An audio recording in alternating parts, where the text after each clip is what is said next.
2, 1. Boom! Boom! It's a lot of energy. Gotta have energy out here, baby, because it's that time of the year. It's that time of the year, man. Come on, Heff. Hey. A little bit of everything going on right now. A little bit of everything going on. We got Skywalking with Wetz and Heff, episode 11. Just us rolling together as the tandem, the Shaq and Kobe, the Ginobili, Tim Duncan. You know what I mean? The Andy Pettit, Jorge Posada. Okay? Oh, God.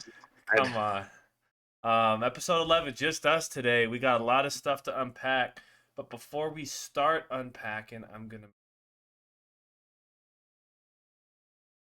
live.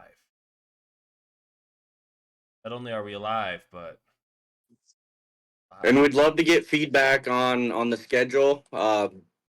Different things going on right now with both of us. So we're trying out different things, different days, different time slots. So if you guys don't think 3:30 on a Sunday is good, then we'd love that feedback and like to reach as many people as we can. So just let us know what you guys think about this time slot. Absolutely. We can play around with the days, do it earlier, do it later. We know your NFL team's not doing good. Not yours, Heff, but theirs. So you don't need to watch them. You just need to tune in to us. Let us know what is going on. We did have some people saying they were going to tune in today, but Hunt. But we don't know if Hunt will, you know. Yeah, we'll see. He's been active in the chat a couple times, but he comes and goes. He comes and goes, for sure. We don't mind if people come and go. Just when you're in here, make sure to interact. We love interacting with chat and hearing what you guys got to say. And I mean, we always have a ton of good questions in there, and it kind of feeds into the conversations, and it's usually really good. So absolutely, if you're in here, don't be afraid. And we got 2 viewers up in here already from the get-go, from the rip. Let's see here. But yeah, we took we haven't been on. It's close to 2 weeks. It's been about 10 days. Yeah. But it's about 10 days since we had Sammy on last. That was a great pod. This is one of our favorites. He's a great guy. We're happy that he took some time to get on here. LaFontaine, how you doing, baby? How you doing, my big dog? But we had Sammy on here. We've had Tommy on here. We might be due for a Tommy check-in. You ask me. Let us know kind of where he's at, and because his fight's coming up in a little less than a month now. Shoot. Yep, and if you guys don't remember, last time he was on, he said he was right at the doorstep of the UFC. So we'll definitely make sure to provide updates for him and how he's doing, and hopefully, like Jake said, bring him back in. Yes, and he just dropped some dope merch. He just dropped some dope merch. I know he'll be doing merch drops kind of going forward and everything, but we might do a little giveaway. And I know we said, what was our goal, Heff? Was it 50 or 150 on YouTube? We're doing a giveaway. I think it was 150, and the thing around it was you had to be live in Twitch to be able to be eligible for that. So during the giveaway week, you got to be in the chat for that week's episode. Otherwise, just move it out another week. We can get to 150 YouTube subscribers, and it's not gonna be anything small. It's not gonna be a gift card. It's gonna be something dope. Okay, and it'll be worth your time. We mentioned Tommy Gun. It might have something to do with him. It might have to do something around there. Okay, just wait. Once we get to 150 people, it's we'll be doing a dope giveaway. But we got to get there though. We got to get there. We know some people watch our stuff, but they don't subscribe. So we need that subscription. But we got FTC week, and that is it. And I think that's where we're gonna start off right away. We're getting straight into fuck the cats. Okay. Remember when Sammy was in here? Sammy was talking They're spitting on dudes. They're saying Hey, he crazy said beating the things. Cats was better than beating a top 25 Washington team. That's how much Mm-hmm. this game means to the state, the players, the fans. Mm-hmm. At a national level, this Yep. game, well, you Yep. couldn't have written up a better storyline for this weekend. Yep. I hate, look, I hate the Bobcats. I've always kind of supported a little bit when you see those Montana kids over there, especially when they made the national championship. I was showing love for sure. Like, you got to cherish those. But when it comes to Grizz, well, hold on. Grizz Cat. Okay. There you go. Grizz Cat. When it comes to Grizz Cat, it's FTC all day, baby. Hey, let's take a step back before we get into it, though. Since the last time we had the pod, Jake and I, with a group of buddies, we actually met up in Missoula for the game last weekend against Sac State, a top 10 matchup in Missoula. Grizz went out there and took care of business in blowout fashion and took care of business last night. And just to set the scene for everything, Grizz are either going to be ranked 2 or 3. The Cats will be 3 or 4. Both the only one-loss teams in the conference. So next weekend in Missoula, you got a top 5 matchup, first time in the rivalry's history, and an outright conference championship on the line. There has never been a bigger Brawl of the Wild with implications. It's just Stamp that. And we have been here. We came on here a couple weeks ago criticizing Bobby, and I will say it was deserved at the time. It was deserved at the time, and we were not the only ones that were. There was a big scare, big worry. And look at what he did. He turned the whole ship around in 6 weeks? It's from that podcast to now. Yeah, we all ate our words. I don't know. I don't know if Bobby knows a damn thing about this podcast, but somehow he heard what Heff was saying, what Tink was saying. He kept those receipts, man. And we were complaining about the quarterback situation. We were complaining about the O-line and all that stuff. But now look where we're at down the road. Look at the position that they got put in. Yeah, I saw that video where he was calling someone a candy ass. Who was that? It was the ref. One of the safeties, his name's Jackson Lee, got called for targeting. It was a pretty bad call. It ended up getting overturned, but he was not pleased with that call, and I laughed when I saw that for the first time. I saw Twitter reply to a tweet with that video, and he's like, I was just having a 20-minute conversation with my wife describing what a candy ass is. And everybody else is just like, well, do you care to share? Because I don't know what a candy ass is. That shit's funny what it is. Yeah, that was funny. But he made us eat our words, man. And I think and that's one of the most difficult parts about being a head coach is you're going to get all the criticism. Even like they were still winning, but it just wasn't pretty. Like the product that was out there on the field, and I hate to say a product because these are grown. Like that's what it is, though.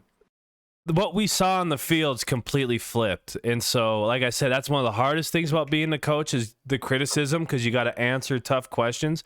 And honestly, when you're a football coach and you got some of these reporters asking questions and like, I bet you it's hard to have someone conceptualize like your schemes and all that kind of stuff to someone who they know ball from a little bit, but the little details, I bet you it's really hard to do that. But anyways, you get all the hate, but look at him now. He's getting all the love. He's getting all the love, and it's so deserved, man. And I think that's why fans are here, man.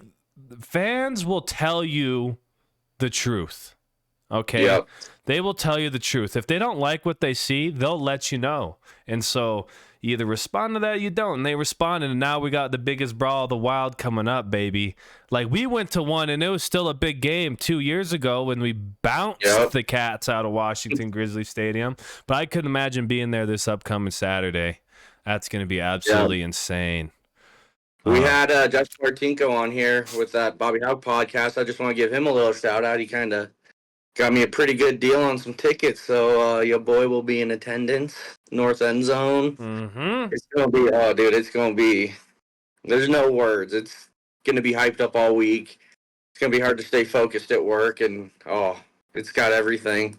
Hey, and we'd like to invite a Cat fan to come on the Sunday after, because we'll be podding the day after. So we'll be fresh and ready to rock. Win or lose, we'll bring a Cat fan on and let's talk. Let's just see how, hey, I hope it's a good game. I hope no fans do some bullshit where they're trying to, spit on people and being rude and stuff. Let the players play. Talk your stuff to the other fans, whatever. Be safe. Be respectful, most of all. But, let's have some fun with it. I mean, I think that's the best part, but I think sometimes you can lose sight of we are humans at the end of the day. The people on the field are humans. Like, they're not animals. Like, it's a big rivalry, but I think we could stay behind that boundary of being over the top and being disrespectful and unsafe. So, because I know some of those Bobcat fans don't know how to control themselves. Yeah, well, it's a damn good thing it's in Missoula, but no, I'm really looking forward to it, man. It's going to be a game for the ages, and I'm just hoping that it's not a runaway game either way. I would love if the Grizz won by 50, but it would be pretty cool to see them win by 3 and just be a completely, really close game throughout, big plays. And that's kind of what I expect. I don't see it getting out of hand. And the spread, when that comes out, it's going to be under a field goal. I don't know who's going to be favored, but it's going to be projected a really tight game. So, what do you think? What do you think's going to happen, Heff? Portland State, we played last night. They're the second highest scoring team in the conference. They're nowhere near talent level of the Cats, but they run kind of similar offenses where they like to run the ball a ton. And I mean, the Grizz, they gave up 2 chunk plays last night, but outside of that, they really held it down. So they need to stack the box. Their safeties need to be disciplined, and they need to control the game. That's what Idaho did, and that's how Idaho beat them. Is they limited the possessions, they chewed the clock, and they were physical up front. And I think those are going to be some keys. And they've been really good at not turning the ball over this year, so they need to hold on to that. And I just think take control of the time of possession and inside, and I like our chances. We got a LaFontaine prediction, Grizz W on a late field goal, 16-13. I don't mind that. Let's see. D said, Heff's wife, what about a New Mexico State fan? Hey, I don't know what to tell you. Hey, shout out to New Mexico State, though. They're an 8-win team. They haven't been good in a while. But here's my thing. Okay? Did you finish, Heff? I'm sorry. Did you finish your prediction? Yeah. Yeah. Here's my thing. Let's hear it. With all my heart, I want the Grizz to win this game. I really do. I really do. But I think it's going to be difficult. It'll always be difficult. Don't get me wrong. Brawl the Wild, whatever. Nothing's been easy for their team this year, man. They've overcome everything. I just have that PTSD of last year, man, because it wasn't too bad going into that one or the years prior, and we just get bounced. I haven't watched the Cats at all. I haven't watched the Cats at all. We are at home. But I don't think I could take. I'm just scared, man. I don't think I could take another year of these Cat fans talking the way they talk, acting the way they act.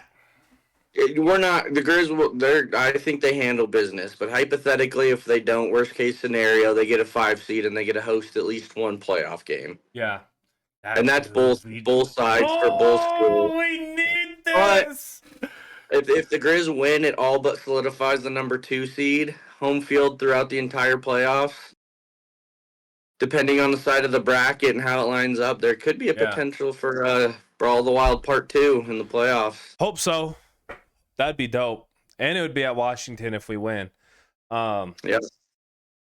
What seed do you see the Grizz? What do you think, Heff? I think you're a little more versed on that. But before you answer, I want the Grizz to win, man, but I pray to God if they... Fuck it, I'm going Grizz 27-20. 27-20. That's my prediction. Well, now I gotta make a score prediction. I don't think either team scores. I'm going 27-24 Grizz. 27-24 Grizz. On a field goal like LaFontaine said. Could you imagine? Or 56-28 Grizz.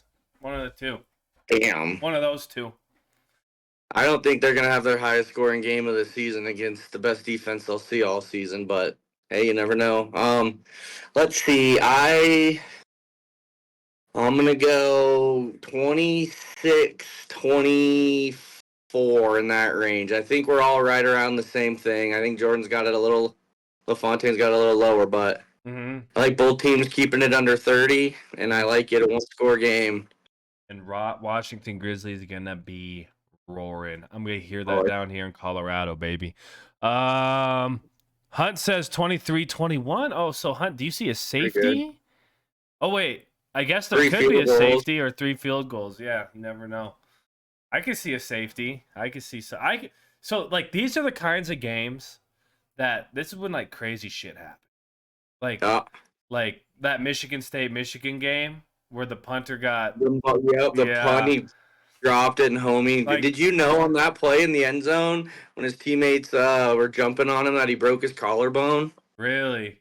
The guy who returned it for Michigan State. Wow, I didn't know that. But like that, like this is the kind of game. If it gets tight, if it's a tight game, I'm not talking like a blowout like the last couple have been, but like if the game is tight, that's when the crazy shit happens, and that's where legends are made. So I hope it's gonna be fun. It'd be nice to see an intense game for sure.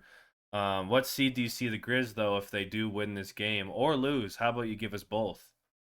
If they already have 2 top 7 wins on their resume, Sacramento State and Idaho. If they beat the Cats, that'll be 3 top 7 wins. And the only other, there's 2 teams ranked ahead of them currently. It's South Dakota State, defending champs. They'll be 1 regardless. 2 is Furman, undefeated against the FCS, but they only have 1 ranked win. And so I like the Grizz at 2 if they win. If they lose, they'll probably be 5 or 6 because they're still only going to be a 2-loss team with 2 top 7 wins. So I'll say if they win, they'll be 2. If they lose, they'll be 5 or 6. Yeah. No. The Cats win, they'll be 2 or 3, and if they lose, they'll be 7 or 8. Is that a home playoff game, or is it top 8 get a home playoff for the first round? So there's 24 teams. 8 teams get seeded. All 8 of those teams have a first round bye. Okay.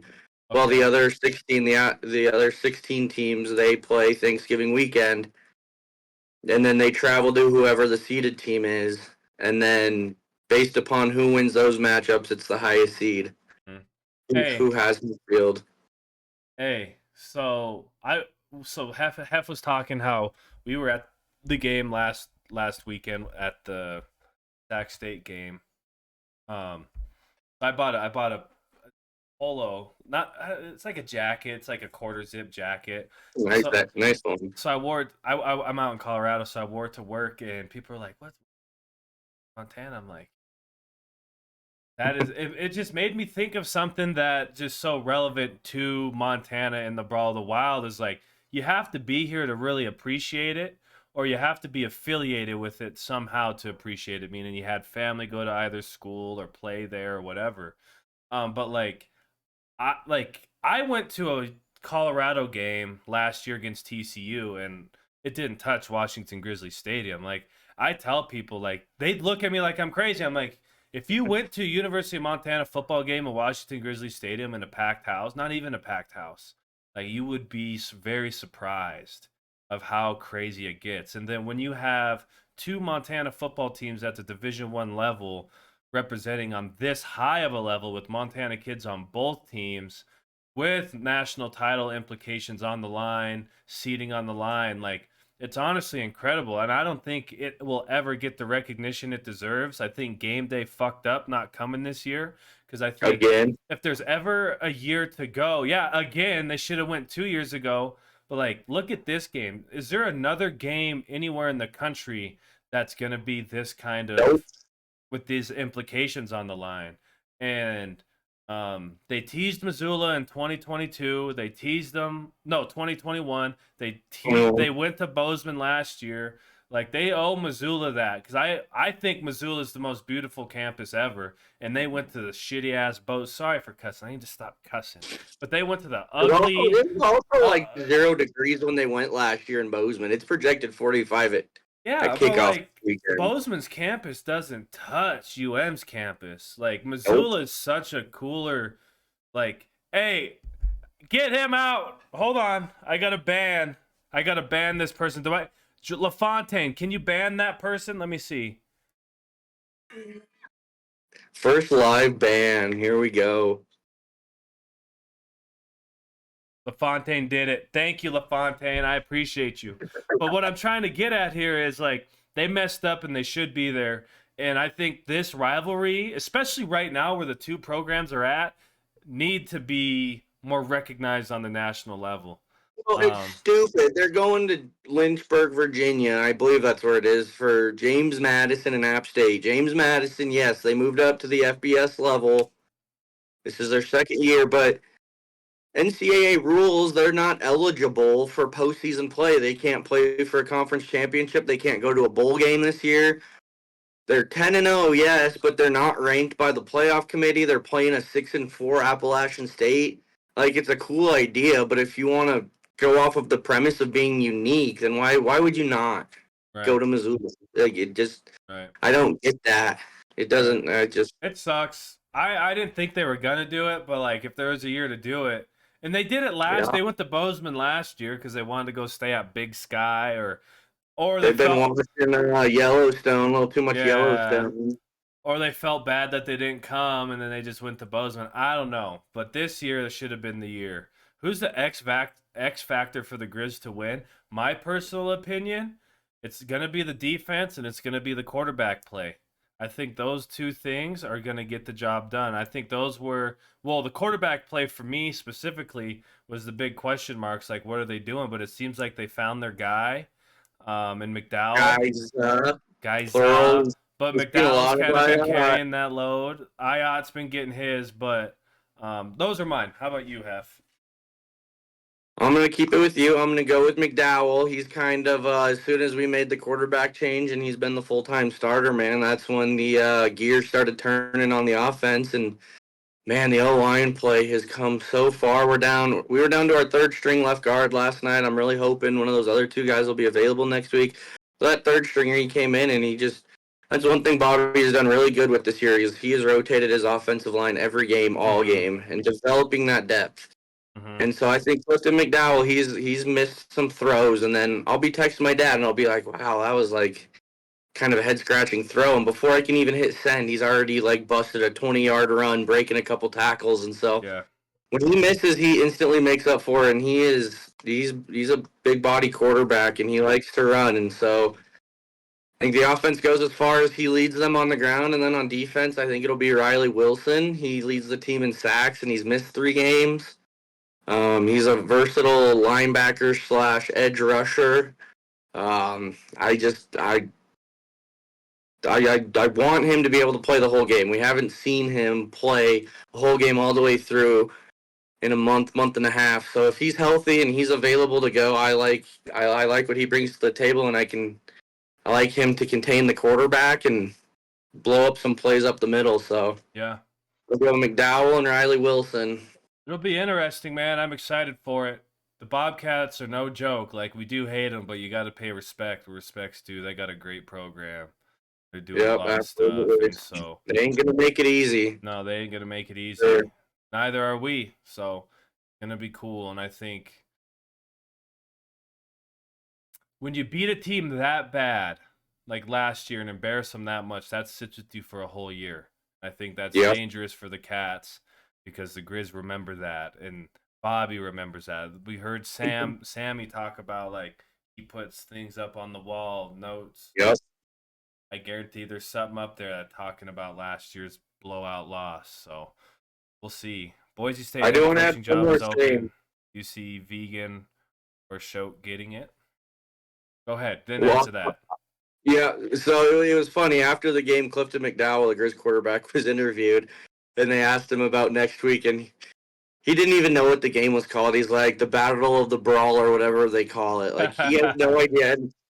And at first I was like, damn, that's kind of like the biggest game you're going to play in until you get to the playoffs. But then I was like, he's literally taking it game by game, day by day, prepping for that opponent. And so that is what Bobby has done for this team. And Sammy kind of spoke on that. So I thought that was kind of funny, but I mean, I put it into perspective, and it's like their focus is who they're playing. So I saw people I'm were excited. upset. I saw people upset about that, but I thought the same thing you did. I was like, well, look, you could take that one or two ways. You could take it as disrespect, which I mean, like, I feel like you might have to know what it's called, the Brawl of the Wild. But like, some dudes are just in here to ball. They don't give a shit. They just want to Yep. ball, and they're just doing their job. And so that's honestly not a bad sign. From my opinion, it's like this cat don't give a shit. It's another game. And I think that's how you got Yep. to treat it when you're between the lines. Yeah, there's a lot of, bragging rights behind it, but at the end of the day, it's another game that you need to go perform at your best. So Yep. That's exactly what it is. go ahead, answer that, and we're gonna move on. We're gonna talk some NBA starting up here.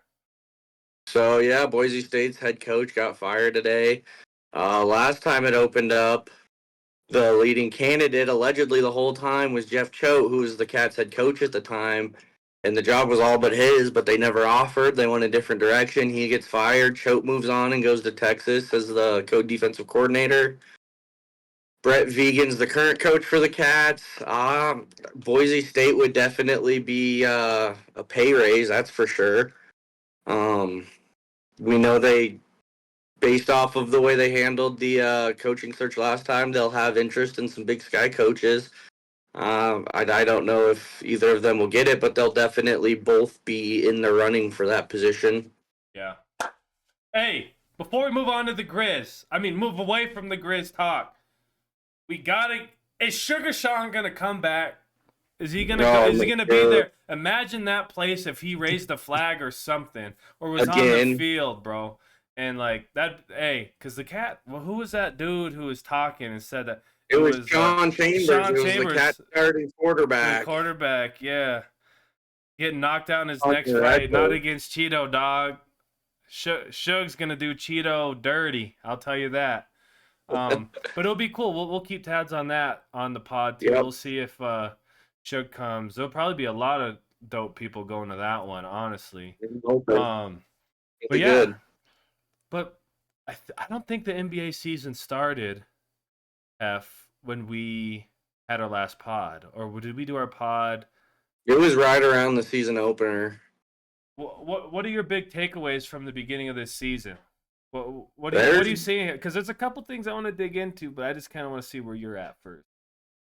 There's been a couple dudes. Skyler, I'm sorry, I'm forgetting his last name, but plays for, I believe, the Trailblazers, or no, maybe it's the Nets. I'm sorry, but just the gist of it is there's been dudes who I don't know who they were coming into the season, and they have put up some really good games.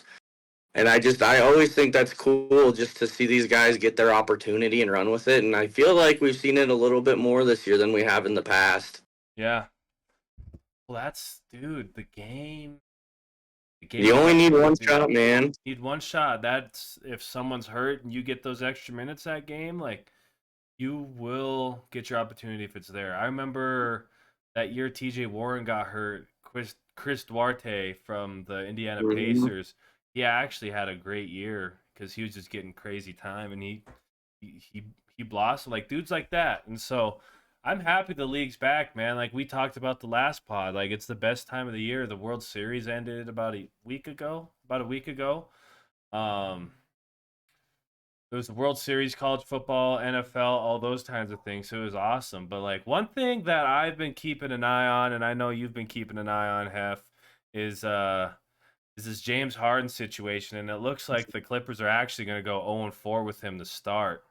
So, I was just going to mention that. The Sixers are top in the East. They're 7-1 right now. Yeah. And like you said, 0-4. Did you see the Mavericks news dude rip into it? I thought that was so on point. And like Go ahead. Go see. Like, go ahead. I'll go after. I was like, damn. I was like, that is out of pocket. As a Rockets fan, I used to have to defend him with my life. Kind of over it, obviously now, but I was like, damn, that dude, that is uncalled. But then I started thinking about it again. I was like, yeah, he's got a point to everything he said. He didn't lie once. No.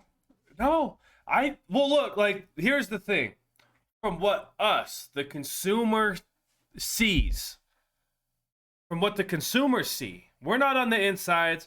We didn't see the contract with Daryl Morey or any of that. But we're the consumer. Mhm. And so we have the right to make opinions based off of what we see, right? And so what I see with James Harden is what that guy said. It was so on par for what I've experienced this whole James Harden thing. It was like, holy shit. He wanted Dwight. He got Dwight. They made some runs, got tired of Dwight, brought CP in. They couldn't get over the hump. Bring Russ in. He's like, oh, shit, I want to go to New York and be with KD again. Does that, asked to leave, and then he does this in Philly again. It's like when he said, you're not the system, you're the problem. That's what it looks like. And I'll reiterate again. We will never know those discussions between him and Daryl Morey. We'll never know who is right or wrong. Never know who's lying and telling the truth. We will never know that, okay? But one thing we do know and see is James Harden is a habitual partier.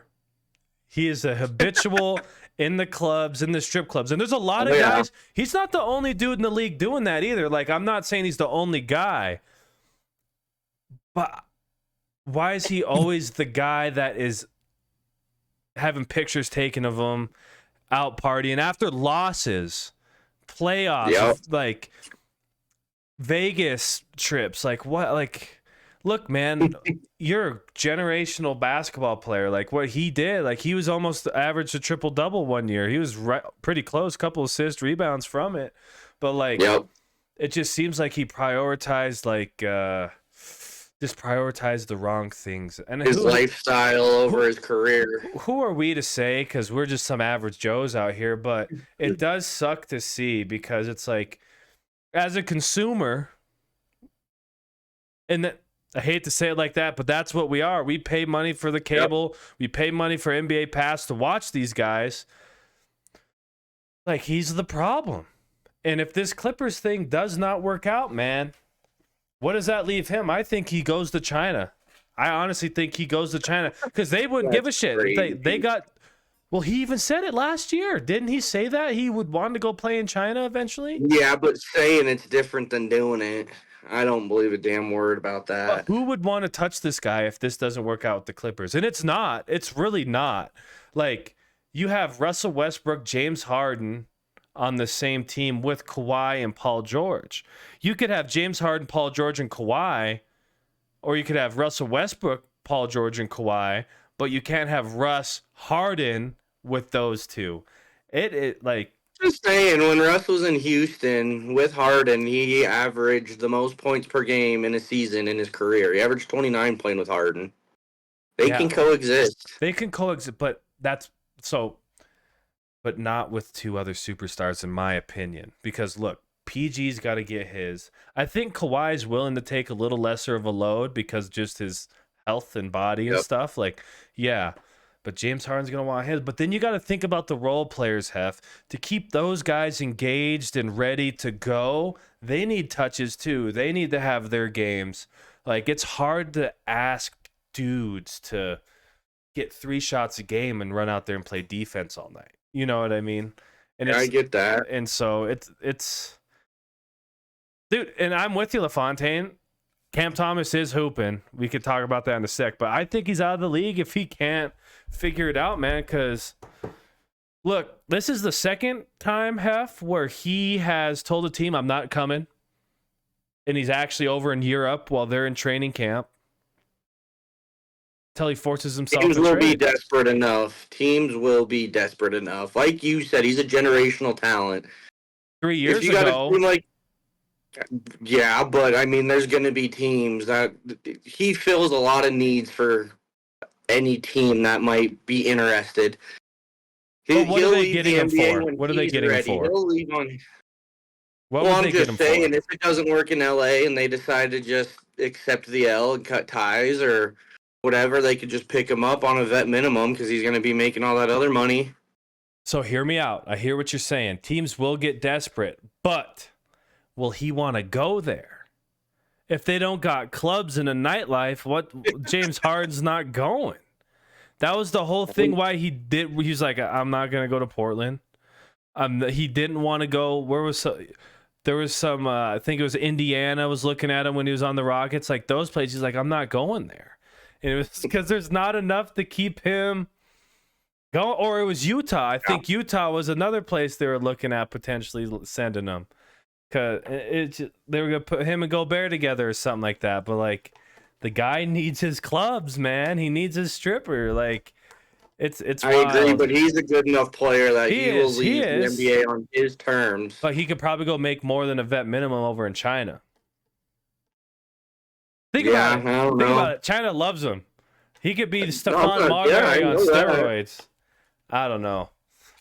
It's Like you said, the interesting. nightlife, like there's a language. Like if he wants to go to China and play, it's not like he can just fly back overseas for a couple days and then go back to China and make that a habit. Like it's just like impossible. China got a nightlife for sure. I was gonna say, but with the language barrier and shit, I don't know. Like He I had people around him, but yeah, I see what you're saying.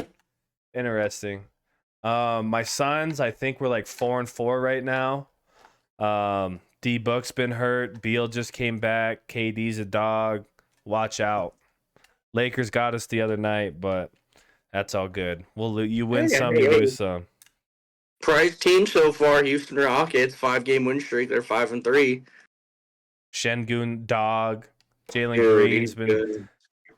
Green's been doing Fred VanVleet doing his thing. Dylan Brooks, the most hated. He's a podcast favorite. We would love to have Dylan Brooks on here one day. Imagine. Could you imagine having Dylan Brooks on here? Because look, he knows what he's doing, and he knows that.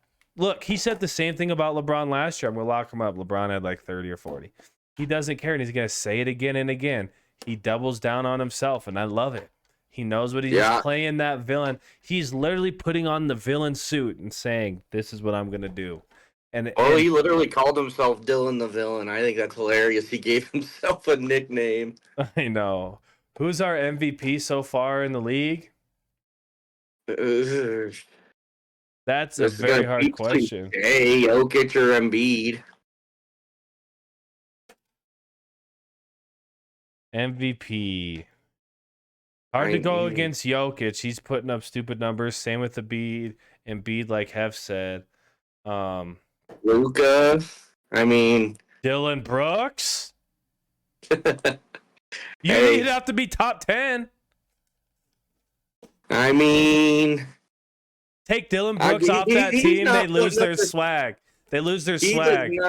He doesn't do quite enough on the offensive end for his numbers to look pretty enough for the media to consider that. Let's take the traditional NBA most valuable player criteria out of this conversation and just think about the importance of one player in the league that maybe statistically they're not going to put up the Jokic numbers, but the importance to the team makes them the most valuable. So if they were taken off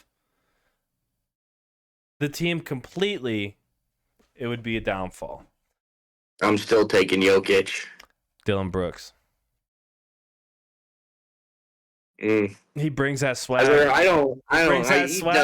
He brings that swag. Steph, as a Rockets actually, fan, I MVP don't love Steph. That, no. MVP Steph for sure. I'd agree with that.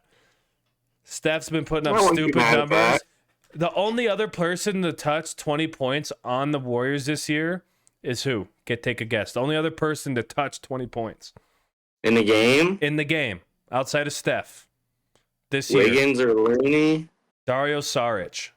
I was going to say, if you're asking, it can't be Clay. Clay hasn't put up 20 yet? No, that's a stat that I saw the other day. That's crazy. It was the only other person, I think it was Dario Saric to touch 20, and it was Steph, like 30, 40.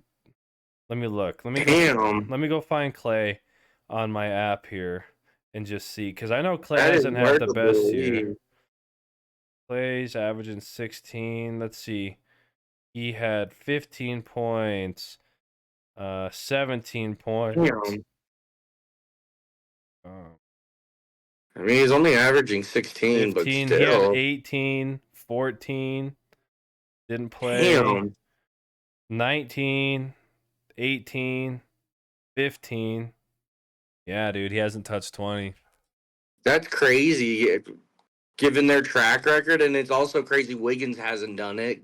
Wiggins was an all-star starter last year. Yeah. Who did you trade? Hunt? Who'd you trade You today? traded Wiggs. Wasn't Wiggs part of that deal? Wiggins is on my team. Oh, he is? Who did he... Steph or Shea? No, who'd you trade, Hunt?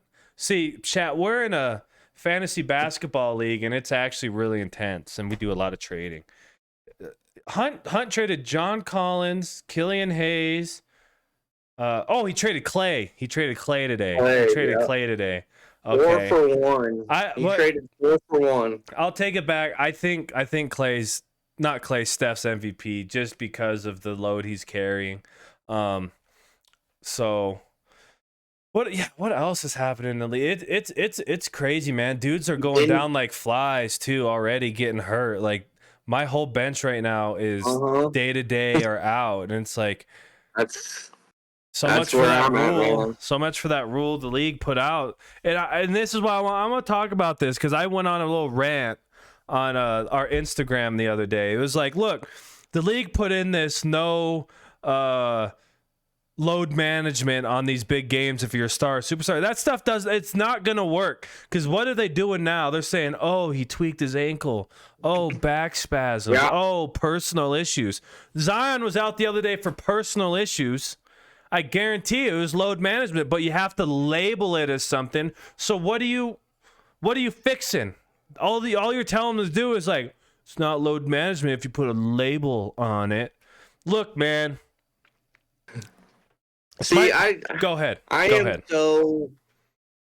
know how I feel. I get these dudes wanting to take games off and that it's physically demanding and taxing. Yes. But I appreciate the NBA for at least attempting to combat it. Yes. People just like we've said earlier, we are average Joes. We spend our hard-earned money to go watch these guys play. We spend our money on League Pass to watch these guys play. Yep. And they're getting paid all this money. And I get it, but it's just very, very frustrating as a fan who wants to watch the best players play, especially in the biggest games.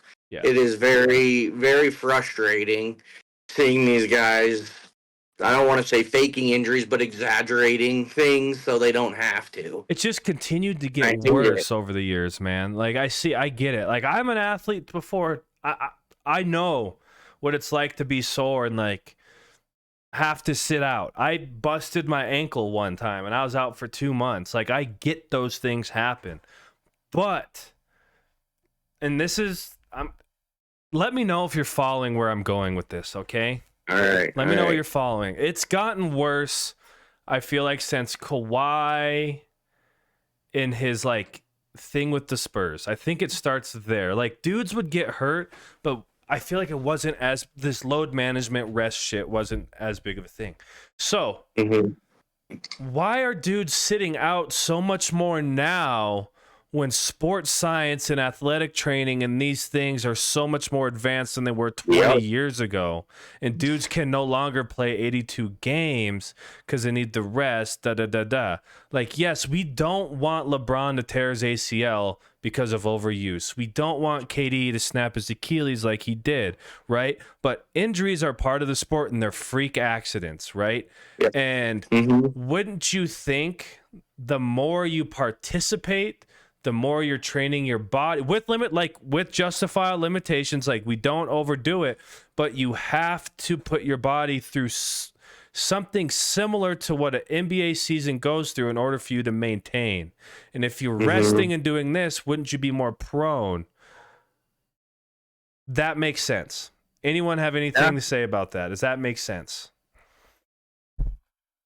And if you're doing load management, another way to combat it is going from 34 minutes to 22 minutes, 24 minutes. You play every game, but you play less minutes over the course of the year. Yeah. You're hundreds of minutes less than you would have been at. And you're still moving, you're still getting those reps. Like, who's the Lions coach? What's his name? The Detroit Lions? Yes. Dan Campbell. He said the perfect thing. He's like, look, guys, we're going full contact this week. He said something like this. We're going full contact. And I know it's not ideal and it sucks or whatever. He said something like this, like, but I would be failing you as a coach if I did not get you ready for what an NFL season entails. Because if we don't do this, I'm not getting you ready, and I'm putting you at more risk, basically, for injury down the road because your body's just not ready. And maybe the NBA cuts down to 60 games or 72 games, take 10 games off or something, but these injuries are getting out of hand. It's like, and so my brain goes, it's either two things. It's either they're load managing, dudes don't want to play. Maybe they're hungover maybe they're hungover doing something, party too hard the day before. They're not playing, whatever, right? They're not actually hurt, but they're load managing, but throwing a label on it. Or if athletic training, working out, and those kind of sciences are so advanced today, why are dudes getting hurt at a higher clip? Meaning they're rolling their ankles or they're having more back issues. They're doing like going through all of that, like. Because all you hear, like, so when I was playing ball, all you hear is all these new workouts you could do to get those fast twitches more strong. Like, you're not just working your pecs, you're working all these smaller muscles underneath, so your pecs are not working as hard. But ever since that came out, man, everyone's getting hurt just, like, more. You know, so, like, what is it? Like, I don't know. I don't know. It's frustrating because, like you said, average Joe's like, we're from Montana, dog. If we travel down here to Denver to watch a game with your whole family, and Steph and the boys, Steph doesn't sit out. He plays. But, like, LeBron or someone sits out, that's a bust. That's like a failed trip that you spent thousands of dollars on. You know? And, like, and that's where they make their money. They make their money off of us. The NBA makes money off of us. And it sucks. Yeah. You know what I mean? So there is a suggestion in the chat. A minute restriction on players for 32 minutes a game. So if I understand that correctly, no player could play more than 32 minutes in a game, you know? Yeah. That would be a way to do it, but I'm not going to lie. I am not a fan. Would be hard. It'd be hard. It'd be interesting to see how people would manage something like that. Like, because there's 48 minutes in a game, like LeBron keeping him at 32 is tough. And they've been trying to keep him around 32, and he's gone over it every single time. That's because what if you're up 20-25 and your best player has played his 32 minutes already, and then the other team goes on a run, and then your best player is no longer available for crunch time? I think you got to find the middle ground of what you said and what LaFontaine's saying, where as an organization, you put a minutes restriction on someone and hold true to that. Say, look, we're going to play you. Yeah. Look, Kawhi, we're not going to start you the beginning of the season at 40 minutes. We're going to start you at 28. And by week 4, you're going to be playing 32. And by Christmas time, you're going to be ready to go for that whole 40. Okay, something like that. Yeah, I don't know. Just building it up, and then maybe because, like, look, I don't know, man. So for me, when I busted my ankle and I was down bad, the best thing I did for my ankle at times was kind of move around on it, not just sitting on it all. And I know they're not just sitting on their, like, they have top tier technology and whatever, but like moving on it, strengthening it, like I could do the little workouts and stuff, but like getting out there, planning, doing all of that was one of the best things I could do, and then eventually playing on it, right? But you're not going to get through a season being 100%, and I don't know if that's the standard now, or are the organization so paranoid they're saying, hey, maybe someone's like, I'm playing tonight, they're like, no, you're not. Actually, you're not. We pay you, so we're telling you you're not playing. There has to be. You know what I mean? Like, we need you later, so you're not going to play. And if you play, we're going to be really pissed off. You know? Maybe it's organizations. I got it pulled up here because I remember seeing something about it 2 years ago. There was one player that played all 82 games, and it was like a huge deal. And it was Denny Advia. He played 82 games, which should be standard for players, and it was like a huge accomplishment that he was the only one. Yeah. 30 teams, 15-man roster. You got 450 dudes. You got two-way contracts. You have 500, 600, 700 dudes coming in and out of the league every year. Kel Bridges too. He hasn't missed a game. He did it last year. But it just that shouldn't be an accomplishment. It shouldn't be a story. It shouldn't be a headline. It should be standard practice, and we should see it more. Right. And it kind of pisses me off that there's 1, 2, 3, maybe 4 dudes max a year now who are reaching that. Yeah. And I get it. Injuries happen. But when you got things in life happen, but this is their job. They're getting paid tens of hundreds of millions of dollars to do their job. Let's act like it. Look, it's troubling when you see superstars sit out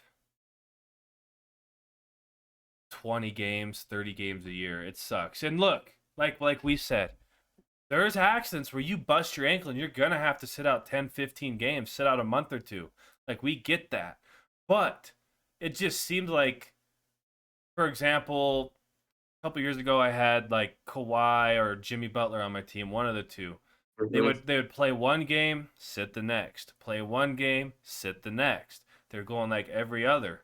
And like, it's just like, just play half of each.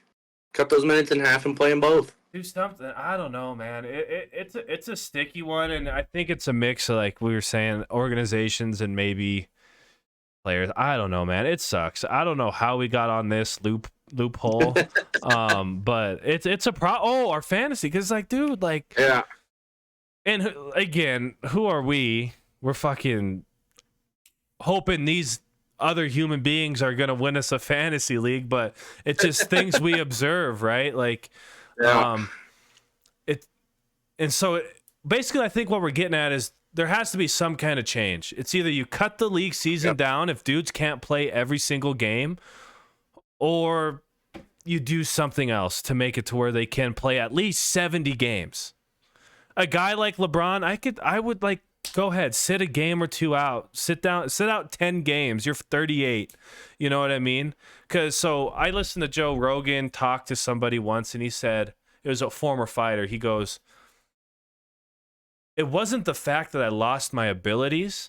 It was the fact that I couldn't get through my training camps anymore because of my body, right? So like, dudes like LeBron and stuff, like, yeah, sit out a couple games. But when you're seeing 20-year-old dudes who have the body that are more than capable to do something, like, they should be playing at least 75 to 82 games, in my opinion. Because, look, you're making life-changing money, but you're also changing lives just by being present and hooping for, like, little kids, for people who come all over the world who may have never have had the opportunity to, like, watch you before. And, yeah, we might sound ignorant saying that, because it's like, well, they could say you don't know what we go through. Yeah, we don't know what we go through, but you also don't know the sacrifices we've had to make just to try and watch you play, and you just have to sit out because you have a sore quad. And that's where I get a little frustrated. Is like, are you hurt? Or are you injured? Right? Yeah, there's a big difference between the two. Do you have a sore quad? So you're like, I'm just gonna, because look, I get it. I don't go to the gym every day. I want to, but some days I'm like, I don't want to fucking go. I'm sore. You know, like, I don't want to do it. Is that the same thing some of these guys go through? Like, yeah, I'm just gonna take tonight off, scratch me, whatever. You know, hey, well, during this conversation, I've kind of come up with maybe a fix for it, and let me know your thoughts. Let me know what you think about this. Every contract that a player signs, it has to be necessary that you have a threshold, either a minutes threshold or a games played threshold. And after so many games, you lose 5% of the salary. And then the other threshold is you miss out on so many more minutes or games, and it goes down 10%. And it would be a requirement in all contracts. And the exception would be injuries, family emergencies. There would be exceptions to this. But then the NBA would have their own employees that would go confirm the injury, or they would confirm the situation. And so if dudes aren't playing and you start fucking with their money, then they're gonna start taking it a little bit more serious. Right. So I don't know the legalities behind that. If that would be an option, but I know when you start playing with someone's money, then they start acting right. Yeah, I'm with you. Hold on, I'm looking here.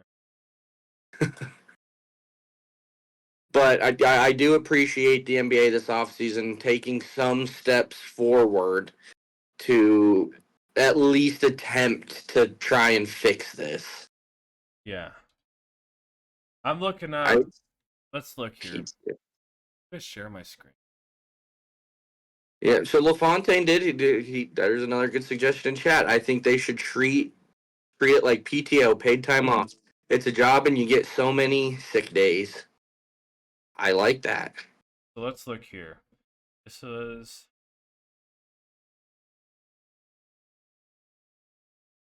Oh, okay.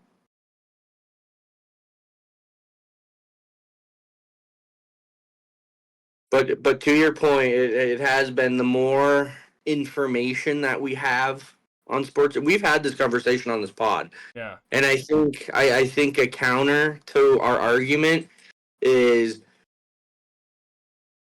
dudes now know that they can put what their limits are. Not that dudes in the past haven't, but there's new science, there's new technology, there's new workouts to be able to push your body a little bit more. And so dudes are starting to push themselves more, work out more often, be in the gym, like new moves, like kids grow up idolizing these players, and then when they start practicing, they're practicing like these players, and it puts more on their body. And so maybe that's something, is that people are pushing themselves harder in games and in practice, and so that could be an option. Yeah. Stop sharing because I just could not find what I was looking for. I was just looking for statistics on if injuries have increased or decreased, but I just couldn't. Let's see, LaFontaine. You want to play? Yeah, like you were saying. I don't know, man. There has to be I like what you said, and I like what LaFontaine's saying. Like, I don't know, man. There's just so many things that there's never going to be an answer. There's never going to be a fix. This whole conversation is completely subjective. Yeah. But at the same time, you know, it's a serious conversation to be had if the NBA is putting things in place. Mm-hmm.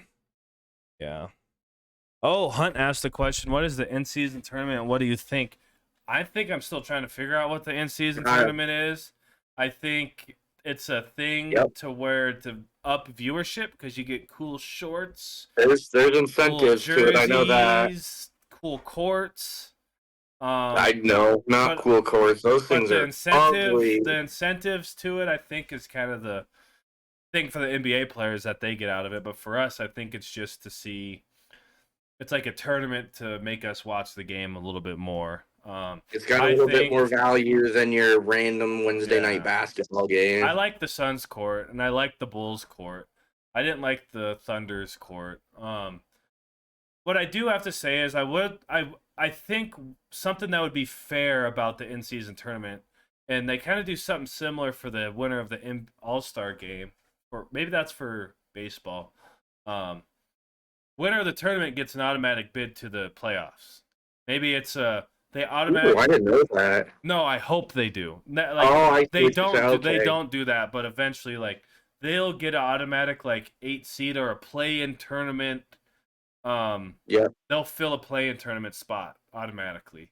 Because I am looking here. The winning team, every player on the winning team does receive a $500,000 check. So that's nice. That's a $500,000. That is dope. I would play any game for $500,000 and try and win. Right. But yeah, I hope they put a little more to it going forward. Like if it's, I don't know, home court advantage or something, because I think the All-Star game, for the MLB, they get home field advantage. That division gets the home field advantage. Whoever wins, something like that to make it a little more meaningful.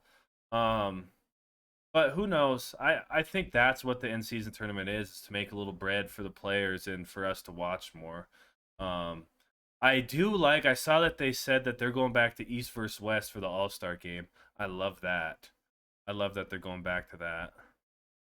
I saw a suggestion where they have it for the Rising Stars, but it's USA versus International.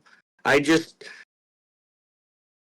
there had like the injuries. We've had this conversation. There's has to be something that changes because it's an all-star game. No one wants to get hurt, and I get that. There's no defense played until the last 2-3 minutes if it's a close game.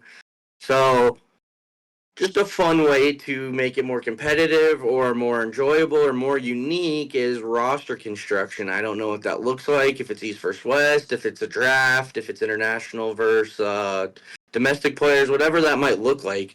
But I feel like roster construction could really be a fun way of making it a little bit more unique Mm-hmm. and just something new. Mm-hmm. Yeah. So I mean, we'll see what they if they come up with anything. Yeah, we'll see, man. It'll be interesting. Who knows? Who knows? The in-season tournament, I mean, it ain't bad. It doesn't hurt anything. But give us a little bit more. Give us a little bit more. Yeah. Maybe you just have a mid-season champion. Maybe that's it. And I think that would still be dope. You get a it's just like how scheduling, how would that work? I don't know. But if they took so maybe you do what they're doing now, like the pool play. And Mm-hmm. well, they're obviously gonna have the mid-season champion, but how would that be important? I don't know. Who knows? But yeah. Well, let's move on a little bit here. I kind of want to ask you some would you rather's, Heff, when you get Let's back. get it. Some would you rather's, and so with these would you rather's, it's gonna be anything. Okay, Okay. I'm gonna rattle you one, then you rattle me one. Give us some would you rather's. All right, so here's a would you rather: Tyrese Halliburton, Donovan Mitchell. That's hard. Ooh, I think I'm gonna go with Reese. I think he's a little bit bigger, so he can guard more than just one position. Donovan's he's a walking bucket, absolutely. But I think his size restricts him to what he can do defensively, especially. Tyrese, yeah, I'm gonna go with Tyrese on that one. I just feel like with Tyrese. his size that he brings a little bit more to the table.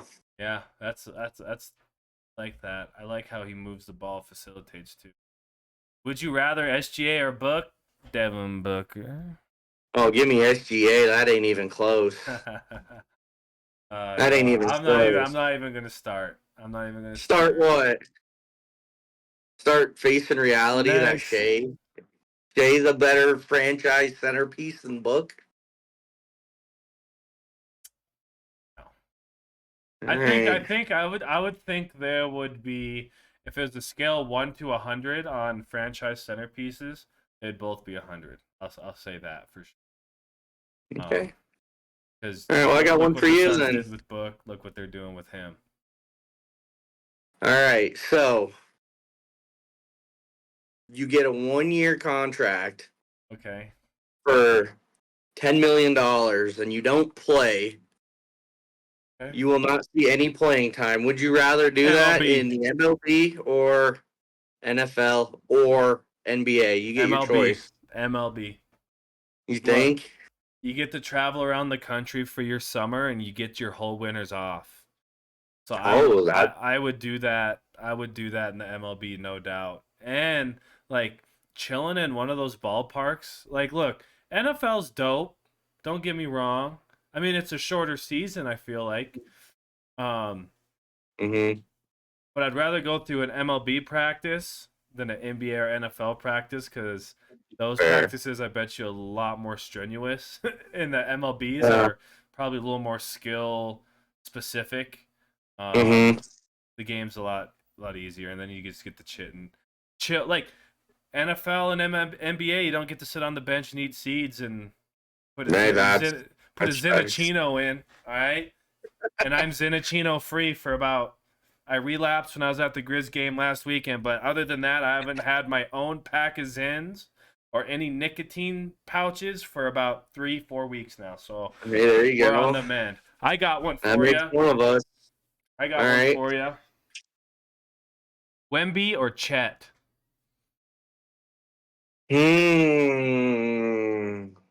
Are we going right now or are we going long term? I don't know. Both. Give me. What would you do? Right now, probably Chet because he's had the year where he was hurt.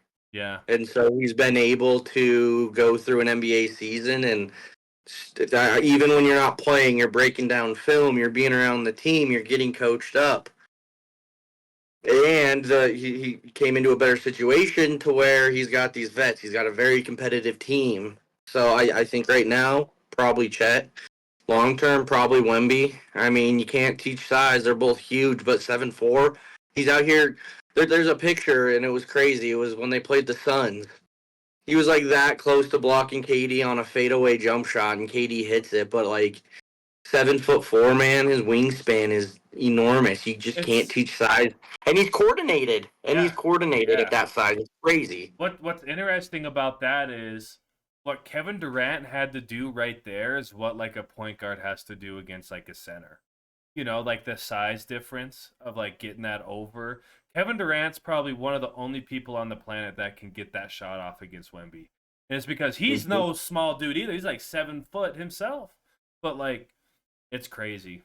Yeah, I think that's a tough one. LaFontaine says Chet in the chat. I think Chet. Will Chet being the size he is benefit him more down the road than Wemby? Is Wemby too big for his own good? Yeah, that's a good point. I saw something last year. I think it was Embiid. They were always saying that he like purposefully falls because you see him like wipe out all the time, and they're like he purposely falls because if he lands, he's so big He'll that blow it a just knee puts out. so much power on his knees that it's just safer to fall. So I mean, there are precautions he could take, but yeah, 7'4", man, But Embiid is probably double the weight of that's fair. But Wemby. I'm just saying, No, yeah, for sure. Okay, we got that's it. one. Shohei the hitter or Shohei the pitcher? That's an easy one for me. I'm I'm going taking the hitter. hitter, man. I'm going hitter too. I don't like that elbow. He's had How too about no many elbow problems? How issues. about no elbow problems?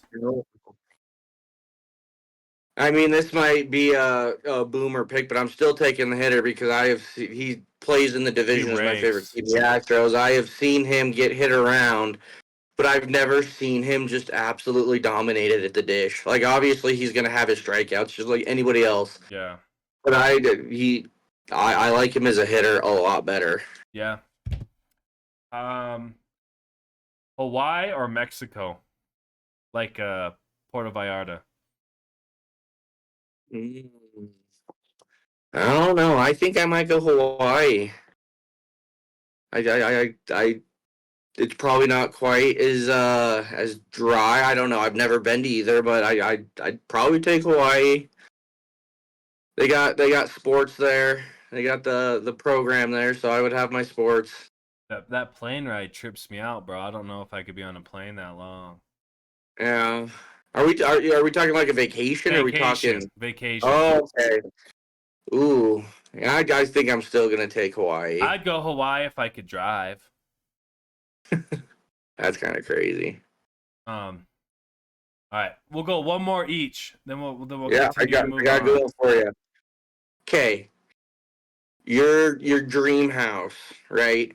Would you Yeah. prefer no financial restrictions or anything? Would you prefer the mountains or the beach? Mountains, 100%. Okay. 100%. I would go mountain. Like that's a no-brainer to me because like the beach is dope. Don't get me wrong, but like I'm honestly probably very biased because I grew up in Montana, but like Yeah. it's so hard to beat the mountains, man. Like you can get a lake in the mountains, you can't get the mountains in the ocean unless you're like in That's a yeah. submarine. That's Um, facts. Mountains are like hearing the birds, hearing like even like a woodpecker or something, just like in the morning, and that I don't know, Well, bro. It's dope. That's a tough Just one. like hiking in the summer, and then when it gets cold, you get to see the leaves change, and right. then when it There's a starts lot more. snowing, you get the comfort of being inside. Throw a And hot tub out there, oh yeah, Um, I'd rather be on Flathead Lake than a beach. You know yeah, what I mean? Like that's yeah. just kind of how I am. Would you rather have a super hearing or Ooh, supervision? ooh. Probably super hearing, so I could hear all the shit people say about me. I like that. I feel like I'd be a little bit more offended with super hearing though. I'd like supervision because could you just imagine you get to like in Missoula, you hike up to the mountain and you'd be able to watch the game like you're in the Mm-hmm. stadium with supervision. You could get to high points and you could literally like sit there and just be a part of whatever the event is without having to be there with the Yeah, in-person experience. yeah, for sure. But also, if someone's trying to sneak up and attack you, bro, you're gonna hear them from a mile away, so no one's ever gonna pull up on you.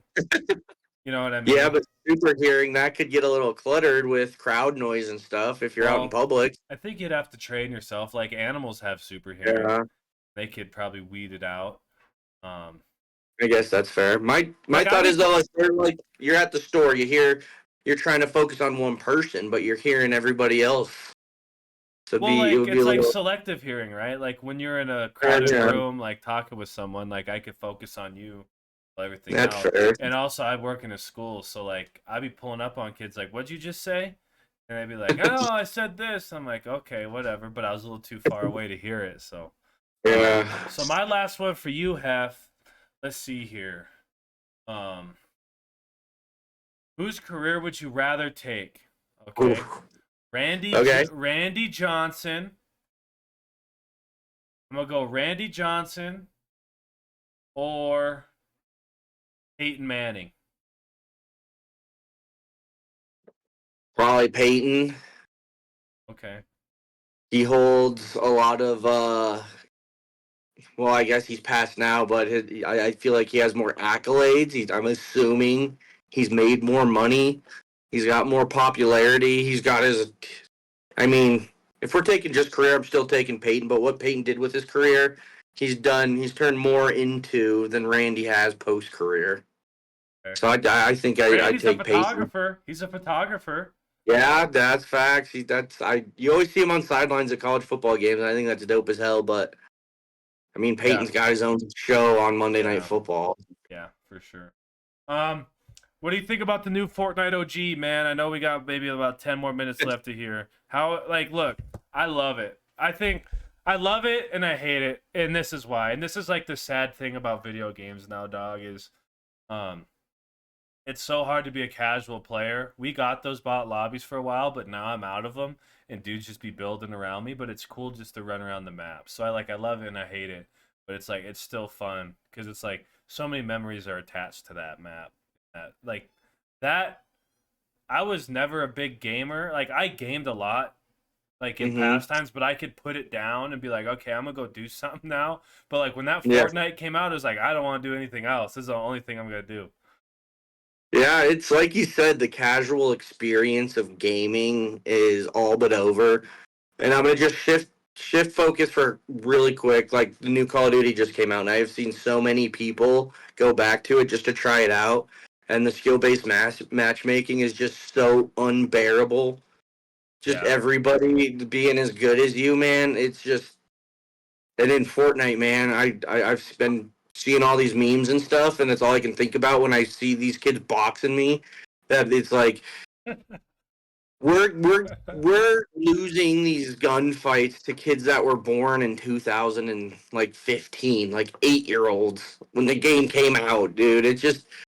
It's fun, like you said. It's very nostalgic and it brings back a ton of memories. And I think my favorite part is that they're evolving every week. New parts of the Yeah. map are coming back as the game progressed over time in real life. They're bringing it back this month and different weapons with that and stuff. And I think it's dope as hell. Yeah. But man, I just get my ass I get into a build fight, bro, and I fall down, and I just don't have the energy to freaking start building again. Well, then you gotta like look up and find where they're at. Like you don't know where they're at. You're like, where the hell is this guy? Like, and look, man, like you said, the casual experience is all but over. And like for me, what camera doing? Okay, for me, like I've gamed hard because I wanted to be good, like Apex, Call of Duty, Fortnite. Like I game hard. Like I feel like those days are like gone. I'll still run Apex ranked and stuff, but like I think like those days for me are kind of just gone now. Like I try and hop on games more for the socialization of like my friends. Like I don't get on and I don't get on and grind 2K. I don't get on and grind Apex by myself. I'll maybe play a solo game like Spider-Man by myself because my friends aren't playing. But it's more of a socialization thing for me, man. Like just keeping up with the boys because we're all in different areas now. And it's hard playing because like I'm going to go on the 2K. Like people say you're mad at the game because you suck at shooting. But like, yeah, I do suck at shooting. But like it doesn't need to be like this. It doesn't need like that stuff doesn't need to be the way it is. But Fortnite too, like we don't need to be in these lobbies or like whatever Apex. Like I'm getting shit on in like the first level of ranked, and it's like, dude, I'm just trying to get on and I'm just trying to game. But it's funny because in Apex, the Apex, like the ranked is not as sweaty as the pubs. And it's like, yeah, like it's crazy, and it's like what, like why can't I just sit down with the boys and we can just go run a little 2Kizzle, hit some jumpers, or go play some COD and not just get sweated on by just crazy dudes. I don't know. On this topic though, I got another would you rather. Would you rather OG Fortnite when it was at its prime before Builder Pro, or OG Verdansk during COVID? OG Verdansk during COVID, 100%. That was better than Fortnite. It carried COVID, man. It carried quarantine. That game was better than Fortnite ever was.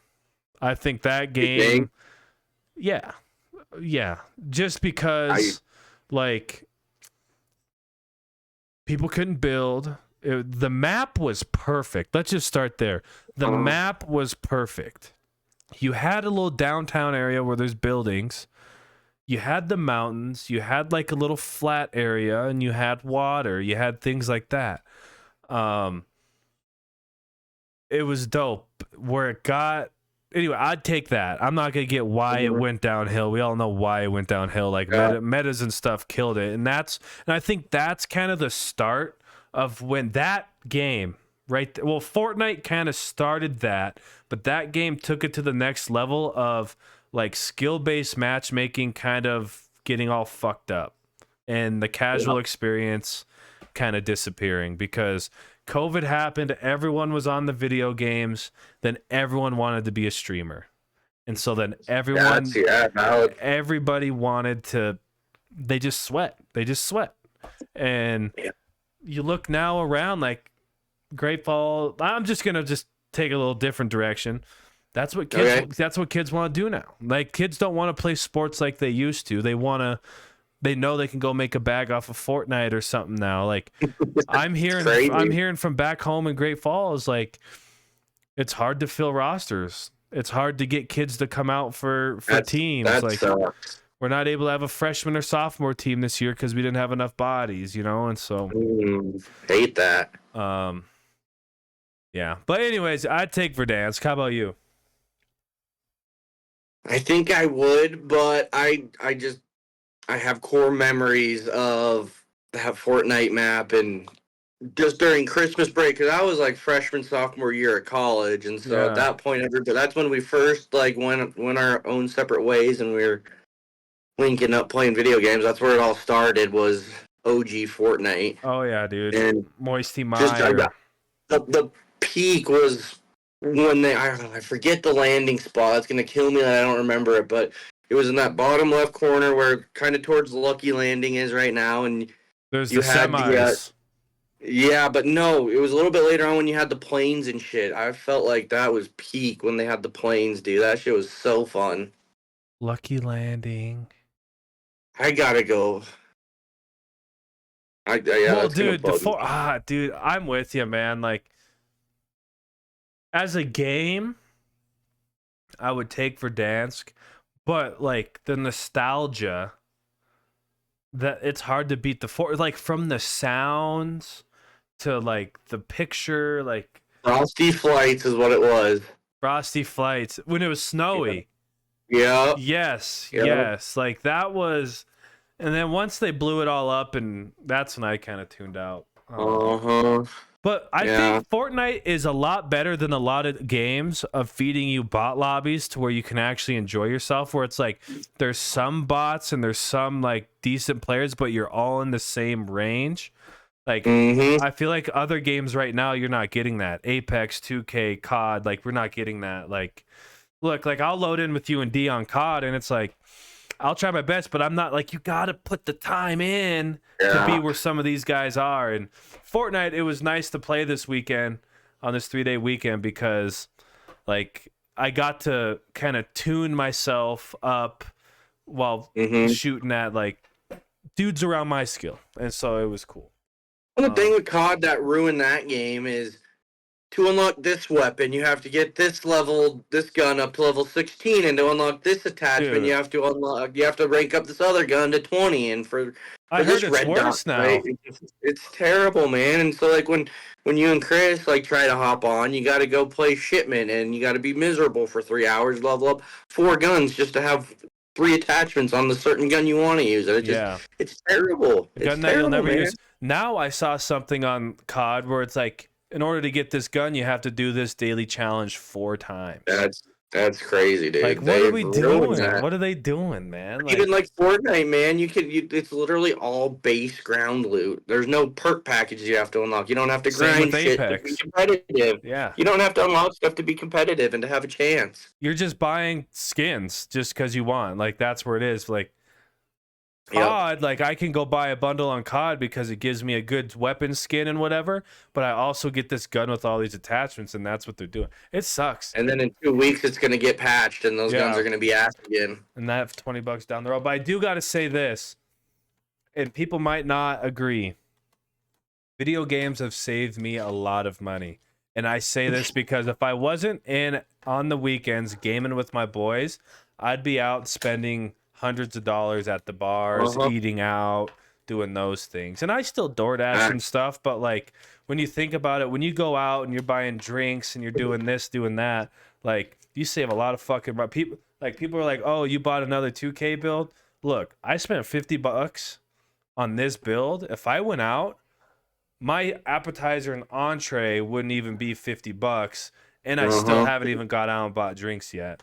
Like, don't hate on it, but it's a social thing, bro. And like sometimes, like it is what it is. And who knows, man? I don't know. It sucks right now. I think it's changing. I think people are eventually gonna complain enough to where something's gonna change with some of these games. But I'm hoping there just needs to be a clear division between a competitive scene and just casuals like us. And if you're a casual, but you're a sweat casual, you're going to be with other sweat casuals in hard lobbies, and you're not going to be put in a lobby with me so you can just feed on us. So, yeah, I'm with you. Last thing, Heff, is AI a problem? Are we talking in general? Mm-hmm. I mean, I think it's dope as hell, the different things that they're coming up with. But one thing, dude, I don't know if you saw it a couple weeks ago at the LA Chargers game. They literally had robot people there. Yes. For a movie. And that shit would just, oh, dude, that would be so weird. And I would be so uncomfortable.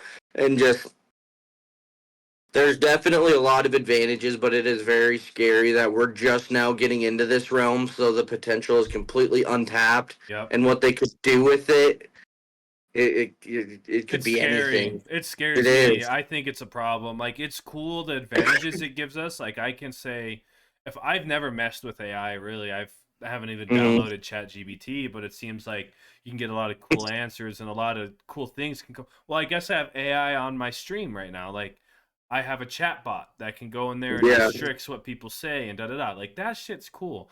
But where people want to take this to where we're creating robots to live among us, I think that's scary, man. Like, because It's look, fucking with it. in my belief, like, we're humans, bro. Like, we're capable of doing a lot of stuff, and we're getting to a point where we're trying to make life too easy.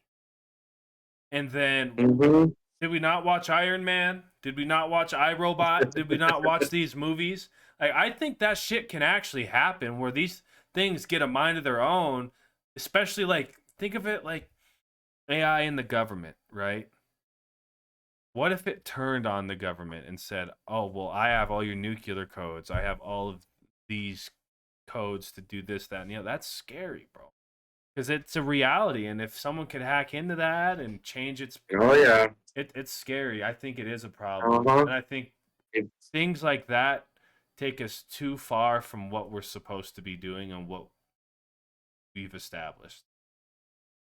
like I said, the it's untapped potential in that realm, and it's only going to get more advanced with time. And so, yeah, it's pretty intimidating to think about some of the stuff that we might be able to see.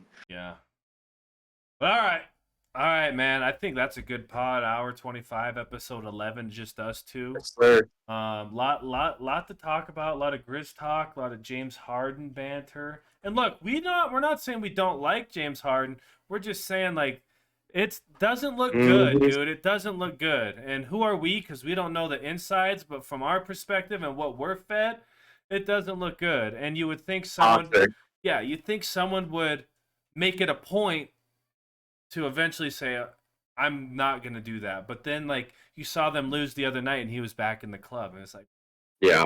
like if he was my team, I'd be like, what the fuck? Doesn't get it. Anyways, that NBA stuff, Fortnite, COD, all that, y'all. But we appreciate you. Thanks for tuning in. Yep. We'll be back next week. Hopefully we're gonna have a guest. We will let you know kind of midweek or whenever that happens.